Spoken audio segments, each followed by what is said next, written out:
Kamada Ekadashi. Sri Suta Goswami said, O sages, by the mercy of the Supreme Lord Sri Krishna, I can describe the fasting day that removes all kinds of sins. It was the devoted Yudhisthira that Lord Krishna glorified the 24 primary Ekadashis, which destroy sin, and now I shall recount one of those narrations to you.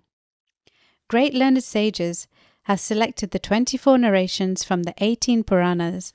The narration for this Ekadashi is taken from the Varaha Purana.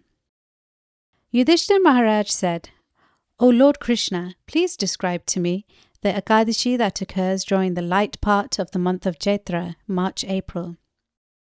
Lord Sri Krishna replied, I shall narrate the ancient history of this sacred Ekadashi, a history which Vasishtha Muni once related to King Dilipa, the great-grandfather of Lord Ramachandra. King Dilip asked the great sage Vasishtha, I wish to hear about the Ekadashi that comes during the light part of the month of Chaitra. Please describe it to me.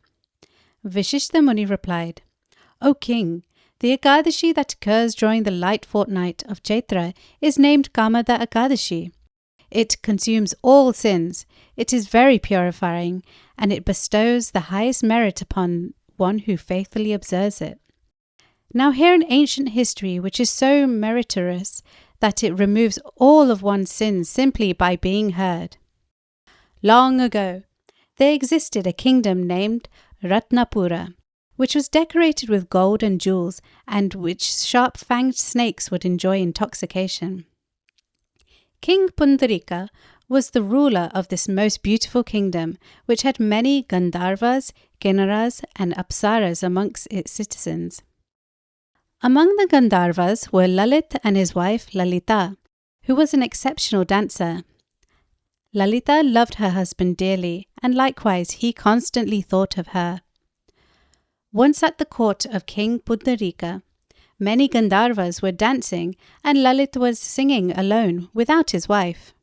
He could not help but thinking about her as he sang, and because of this distraction, he lost track of the song's melody.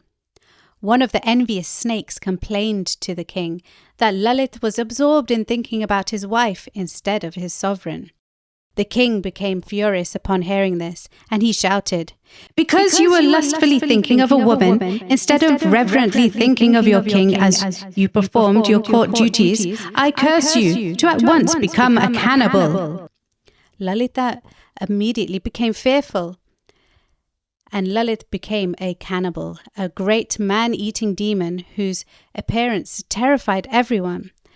Thus poor Lalit, the loving Gandharva singer, had to suffer the reaction of his offence against King Pundarika. Seeing her husband suffering as a horrible cannibal, Lalita became overwhelmed with grief. Instead of enjoying life as a Gandharva's wife, she had to wander everywhere in the thick jungle with her monstrous husband. However, by good fortune, Lalita came upon the sage Shringi.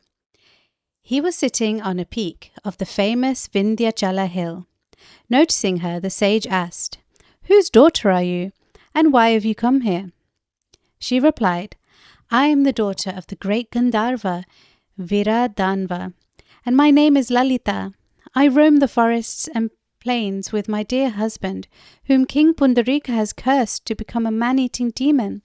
Please tell me how I can perform some act of atonement on behalf of my husband to free him from this demonic form.